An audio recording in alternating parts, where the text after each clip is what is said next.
My name is Will Weber. I was a Peace Corps volunteer in Nepal. It was Nepal 28. I was a math and science high school teacher in eastern Nepal. I was there from late 1970 through early 1974.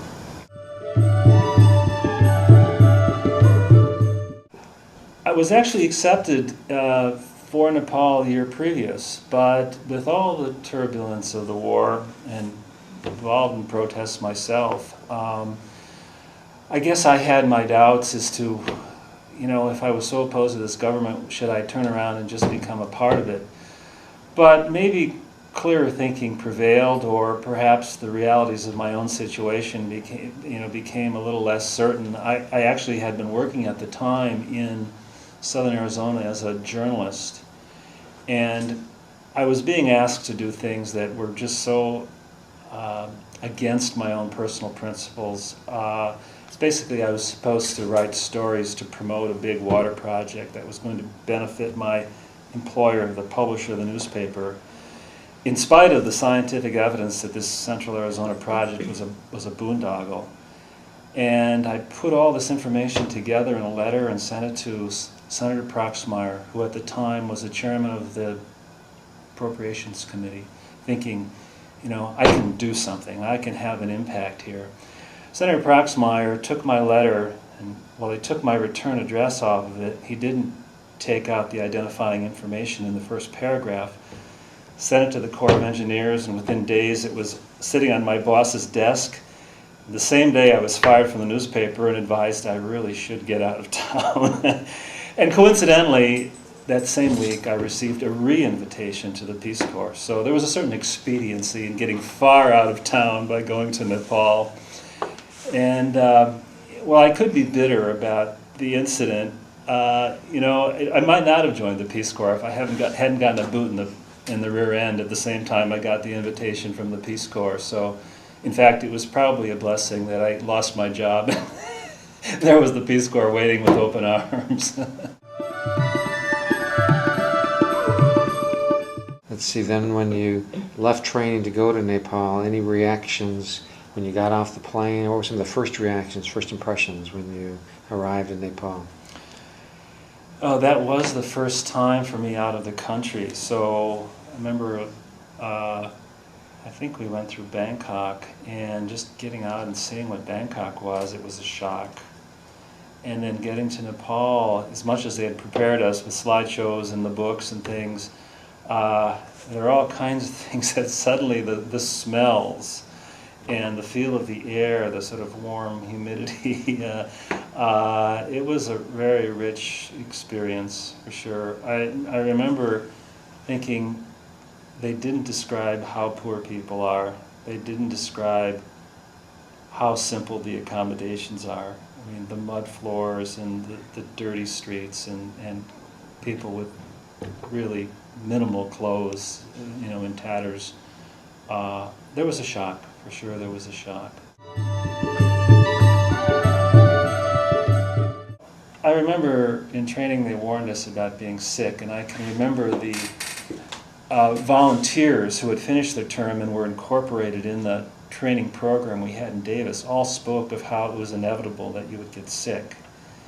And I think we all sort of wondered about that and accepted it, but few of us were prepared for how profoundly sick you could get with dysentery and amoebic dysentery and giardia and worms and all kinds of parasites. And a lot of us in that first training in Nepal got sicker than we ever were in our lives. And I still can date back to right at the end of my training. We were faced with a difficult 2-day walk up over a hill and a ridge through the forest and back to Kathmandu. I was just so sick with fever and diarrhea and vomiting, and I think if I had known I was going to be that sick prior to joining the Peace Corps, I wouldn't have done it, and I thought I was going to die, and a somewhat unsympathetic American volunteer trainer said, that's just the way it is, get used to it. And I did, and I was sick since. I was never that sick. I don't know if other volunteers have the experience of there's a time when you get sicker than you've ever been, and thereafter, whatever you get, it isn't as bad. And I think that's what happened. Now, would that come from not boiling the water enough, or what? Where do you think? Well, you're living in a village and not having control over your cooking situation in a place like Nepal, it's really easy. And I think what I've been told and what I believe is local people are always sick a little bit. They've got a whole flora in their intestine that fights off the worst things but keeps them from really digesting food well, and constant little state of diarrhea. And for us, coming with an absolutely sterile gut into that environment, we're ripe for a major comeuppance with our digestive system. So did that, not the intensity, but did that kind of last through your 2 years, or? I was sick many times thereafter. The same kind of thing, was just sort of flare-ups? I had all kinds of parasites and dysentery. And we were given good guidelines for how to stay healthy, how to boil water, what to eat, what not to eat, be disciplined about certain kinds of things. But in the end, if you're living in a place where there's just poor sanitation, it's in the air, it's on the dust particles, it's on the surfaces of things that you're going to touch. And some people, it was too much for them. I mean, they just lost weight. As much as they wanted to stay, they were jeopardizing their health because they just couldn't keep weight on.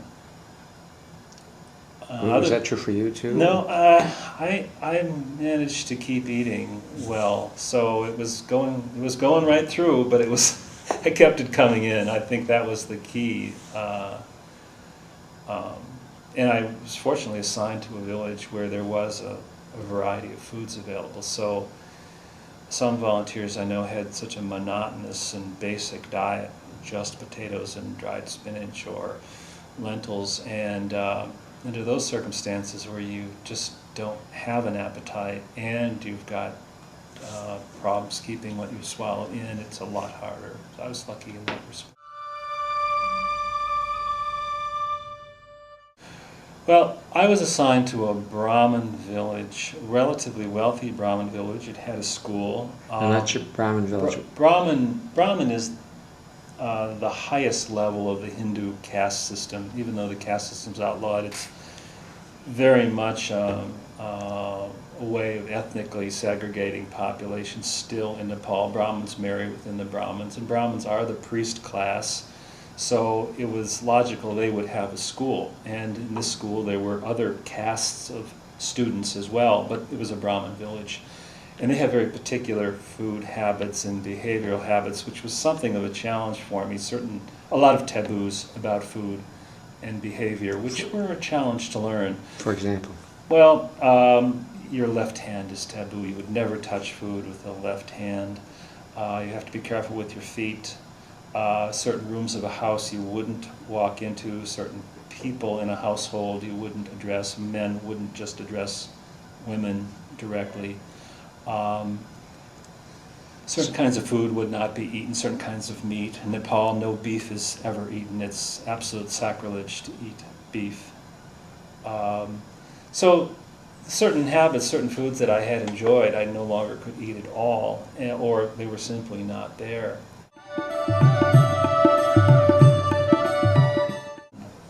I can remember one time we were in a bus load of people, and everyone was saying this driver is just not driving this bus properly, and we got well up a mountain slope and the engine just burned up. It started smoking and we all had to get off the bus, and there was a fire, and that was the end of that engine. I'm sure they found another one and put it back in, but then it was funny. It was a kind of ordeal that isn't so uncommon in Nepal, and all these people on this bus got to know each other really well, and together we flagged down a big truck, like